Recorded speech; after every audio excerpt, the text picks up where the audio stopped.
So let's dive right in. We're going to start with our prelim locks and notables.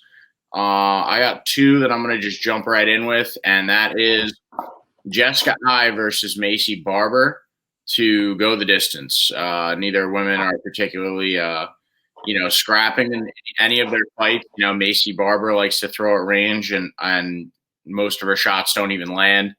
And Jessica Eye doesn't really have a lot of power behind her punches. The two of them are probably going to try and tie each other up at some point throughout the fight, and then spend the majority of the fight clinching or on the ground. So I wouldn't expect too much damage to be landed, and it's going to go to the judges' scorecards.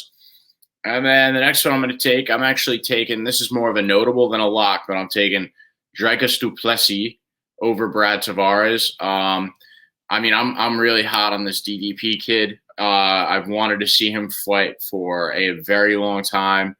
Every time he gets a fight lined up, something happens. He was supposed to fight Chris Curtis. Chris Curtis broke his hand, I think, and then he got lined up against Kelvin Gastelum, and like the day before the fight, Kelvin Gastelum pulled out of that one. But DDP is a plus 105 underdog in this one. And, the South African is a complete savage. He's definitely made a splash in the UFC because he's got heavy hands.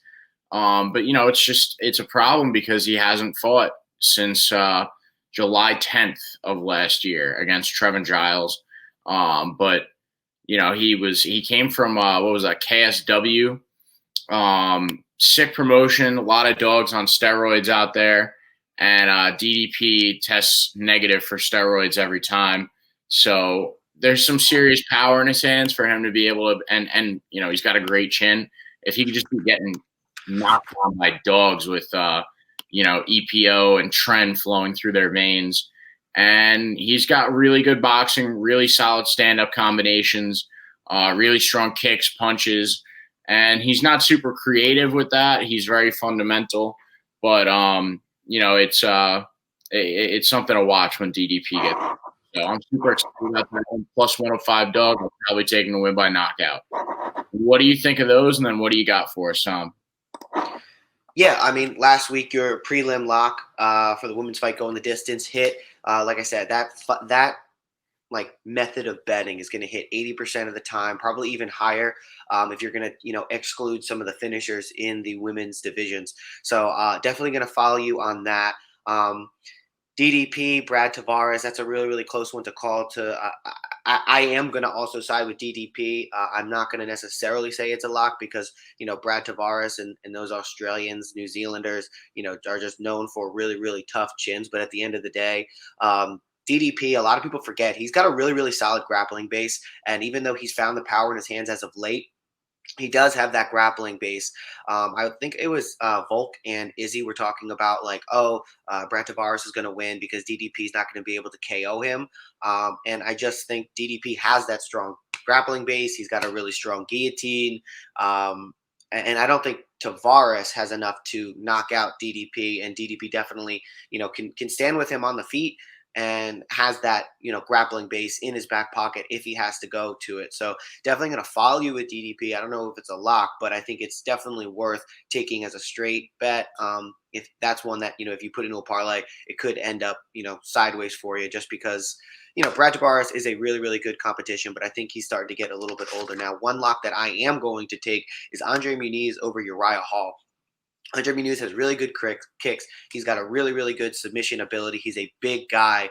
And Uriah Hall has just been very, very inconsistent. He gets taken down by Strickland 4 times, kind of held down on the ground. And, I know Strickland has a sneaky ground game that we only see from the training room. And I'll get into that a little bit later. But, I wouldn't say that Sean Strickland and Andre Muniz have comparable ground games. And if they somehow do, then Sean Strickland is absolutely missing an entire area of MMA where he could be, flourishing in his fights. So Andre Muniz, he's got really good power on the feet as well. Like I said, big guy. I think he's going to be big, much bigger than Uriah Hall when they get into the cage. Hall's 37 years old. He doesn't have the best ground base anyway. And I just really think Andre Muniz is going to be a problem at the division. So I'm going Andre Muniz for the lock. So that would be women's fight go the distance, Andre Muniz over Uriah Hall. There's a bunch of fights that I want to talk about too as far as the prelim, but not necessarily locks. One that was almost a lock I almost included. I couldn't just because I don't want to disrespect Robbie Lawler, but I really don't see him getting a win here over Brian Bam Bam Barberena. Barberena's bigger, he's younger, and he's just kind of got more to push for at this point. Robbie Lawler looks like he's lost a lot of pop in his shots. His most recent win is coming over Nick Diaz, who admittedly didn't even want to be there, didn't show up in shape, and kind of quit in that like second round. And it even made Robbie ask him like, "Hey, like, dude, are you okay like in life?" So you don't really want your opponent to be asking you that like as a direct something that happens immediately following your fight. Like, oh, dude, I just beat you and I was expecting a harder fight. Are you okay? Like that's not what you want. Robbie Lawler's 40 years old. He does have trouble getting going in his most recent fights. I think if you don't include Nick Diaz, he's on a 4 or 5 fight losing streak. I just don't think at this point in his career that Robbie Lawler is as good as, I think Matt Brown is at a better point than Robbie Lawler is. And Barberena, we just saw him go out there and have a really, really good performance against Matt Brown. Barberena, he's got good striking. He's got a good enough ground game to, be able to. I mean, that's not even going to come into play here. It's Robbie Lawler. So it's going to be a stand-up battle. I don't think Robbie has the pop in his shots. I think Robbie's losing a little bit of speed. And Barberena is, just kind of going out there, and he's almost like the legend killer, but like the late age legend killer. So for that reason, I'm going to go with Brian Barberena. And then the Cerrone and Miller fight, it's really, really interesting. If it was at 155, I would say it's 100% Miller's fight, being that it's at 170, and Miller's never fought at 170, and he's really not even a big 55er. So that's going to be interesting. He was training for the fight, so he's going to be prepared, and not having to do a weight cut could definitely help him. But then you also take in the fact that Cerrone, he's done, he's been in camp for probably like 6 months now, which I don't know if that's good or bad when you're Donald Cowboy Cerrone. Coming in there, he's going to have the more experience at 170. But and Cerrone, in the first fight when these two guys fought, knocked him out with a head kick, and he looked really, really good there. But I don't think that's the same Cerrone that we're going to get this time. But you also have to take into account there's a 2-inch reach advantage for Cerrone, but he's going to be like 6-7 inches taller too. And I know that doesn't always matter, but that means he's going to have a bigger.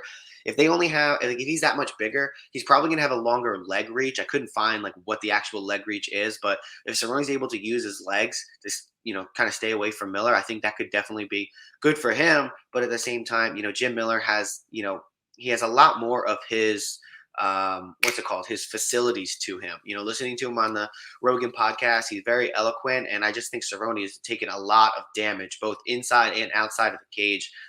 I'm really nervous about this fight. I want to see it for sure, but I would not bet it. Yeah, I really like all your picks. I think the one thing about that Cowboy fight is, I feel like we've talked about him the past like 3 or 4 episodes. We just got to see if this fight gets canceled or not. I'm sure he's hoping that like Jim Miller pulls out, or if he doesn't, then he's going to do something to get out of this one. I was saying it last time around that I just don't think that. This is probably Infuego is active in the chat this morning. Okay. Thank you, Infuego. Good morning. Thanks for waking up with us. Morning, dude. Yes, this is probably his 30th. Jim Miller has been all over the UFC for basically as long as the UFC's been around. And Jim Miller said he wants to fight at UFC 300. So, good on him. Let's see if he can do it. Backing up a little bit, DDP, something's off with the line. Yeah, it's whenever that happens, like when we think that someone's like a clear favorite, and then the line doesn't reflect that, it's either a big opportunity or we're missing something. Yeah. So I hear what you're saying there. I guess Infuego's is high on Jim Miller, and I get the reason. I totally understand that, but I don't know. There's always the possibility that Cowboy Cerrone just like gets hit with the fighting bug, gets pumped up again for the third time. We're talking about this. Danger's going to be there. maybe. I don't know. Who knows? But if Danger is there, I think Cowboy Cerrone is going to win. If Danger is not there, I think it's going to be Jim Miller. So, and also here's the problem: if you're picking Jim Miller, I think it's like looking at the odds. Jim Miller is minus 210, minus 225, minus 220, minus 225. So if that line continues to separate, like I don't know, like that seems a lot for me. For a guy that's giving up a lot of size. Late change. But like I said, I wouldn't bet on this fight, but I'm definitely looking forward to seeing it. I think maybe I would even say like maybe you pick it to go the distance, but then you can't trust Donald Cerrone in really any capacity. He's probably the most inconsistent fighter that's out there, and people love him for it, right? High highs, and it's like the what is it, that the thrill of victory, agony, defeat. Nobody exemplifies that more than Cowboy Cerrone. Like as a bettor, you just don't know what you're going to get. Yeah, I mean, he's been consistent lately. He's lost like his last like 7 Consistently fights. bad, yeah. Yeah, so you know, But he's also faced a lot of good competition. It's not like he's going out there and facing like the bottom of the barrel guys and still losing. Jim Miller has fought a couple guys who technically are prospects, just because you can't say that like a young guy at the bottom of the division is anything other. Like you can't, like, what else is he going to be if he's not a prospect? He's young, he hasn't proven anything, and what else can he be if he's not a prospect? Get him out of there. But the guys that Jim Miller has beaten, they're not top echelon competition. yeah, At least Cowboy Cerrone is fighting. He fought Alex Morono, right? He was a big guy. yeah. He's fought some good guys. I can look it up, but he I But don't know. going into that one, Alex Morono wasn't really a super big name or anything, and then he beat the shit out of Cowboy. And that fight was all supposed to be at 155, and then with the late change, it got turned into 170. I mean, look at it. He fought, Joe Solecki in a grappling, Craig Jones in a grappling. Okay, so those are still, solid guys in terms of grappling. But his last fight, Alex Morono, standing TKO at the end of the first round. He, had a win over RDA in a grappling bout. Tied Nico Price. I mean, Nico Price isn't the best, but I mean, still, he's younger, and they had a really fun fight. Lost to Anthony Pettis in 2020. That doesn't age great. Conor McGregor lost, Justin Gaethje lost, Tony Ferguson. It's not like he's fighting absolute nobodies, right? And then he beat Alia Quinta back in 2019, Alexander Hernandez in 2019, Mike Perry. So it's not like he's fighting absolutely nobody. And then we go and we look at, who Jim Miller has fought. And, he's got the win over Nicholas Mata and Eric Gonzalez. Lost to Joe Solecki, lost to Vince Pichel, lost to Scott Holtzman, win against Roosevelt Roberts. These fighters, there's definitely a disparity when you look at the two levels of competition and at least just name value. So that's something to consider too when you're, really, really high on Jim Miller. Yeah, he's looked better, but he's also faced less. So it's really, really hard to pick. That's why I'm staying away from it with my wallet. But dude, cannot wait. Yeah, I don't know, man. The thing about Cowboy is if you put him in there against the guys that Jim Miller fought, at this point in his career, he's losing all those fights too. I don't know about that. I don't know. It's not like he's looked good against a single, like the recent He fights. looked good against Nico Price. I would say Nico Price is probably better than anybody else that Jim Miller has a win over in terms of like the last 2 years. Yo, if you want to beat Cowboy, I could be in Jim Miller's corner this weekend. Just back him down to the cage and just start wildly throwing on him, because when he gets back there, he like moves his head into shots. He's trying to get away from them, and then he ends up just eating all them. Like, look at what Alex Morono did to him. Yeah, but he's also he's done a lot of grappling bouts. I got confused looking at the Topology page. He's done like 4 or 5 grappling bouts against top level grappling level competition. Like, who's not to say that if that happens, that Cerrone's not going to go for a takedown. Now, I know Jim Miller has a background in wrestling. I think that was his first martial art that he started. But with the extra weight, Cerrone going to be 170. And Miller being a small 155er to begin with, like that could be the path to victory. Like we could see a heavy grappling bout here, but these guys, they want to cause havoc and violence and whatever. Yeah, So well, it's just there's so many variables with this fight that I cannot touch with my wallet, like I said. But I cannot wait to see what happens. yeah, I don't know. I mean, just one last point about the extra weight. Jim Miller not having to cut weight. Cowboy cutting weight how many times in 2 months? Yeah, no, you're right. It's. I think his cardio is going to be wrecked, but who knows, man? It's so many variables. But like I said, that's what makes great fights. It's like who knows what's going to happen. Like when you can kind of predict it, it's like okay, like great. And then if that follow, like if I'm ever like right fully on a prediction, it was probably a boring fight.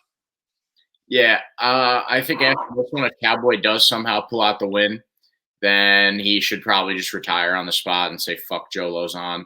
Well, if he loses, he has to retire, and if he wins, he probably should retire. So like Yeah, either way, like yeah, yeah, and I want him to, right? Like I just don't. And I was listening to Rogan talk about this the other day. Is like if you're a fighter and you're trying to decide, like, oh, I don't know how much longer I can do this. That means you should probably get out right that second because yeah, you're going to go up against someone who wants to. And you know, Jim Miller wants to fight at UFC 30, so he's not thinking about retiring after this fight. And if Cowboy Cerrone is, you already have one foot out the door, and that's not what you. That's not where you want to be when you're right, talking about head trauma. That's definitely going to happen. Like the odds that you leave a fight without some sort of head trauma is almost statistically zero. Unless you're Hamzat Chimaev in his first three fights, that's not going to happen. right, right.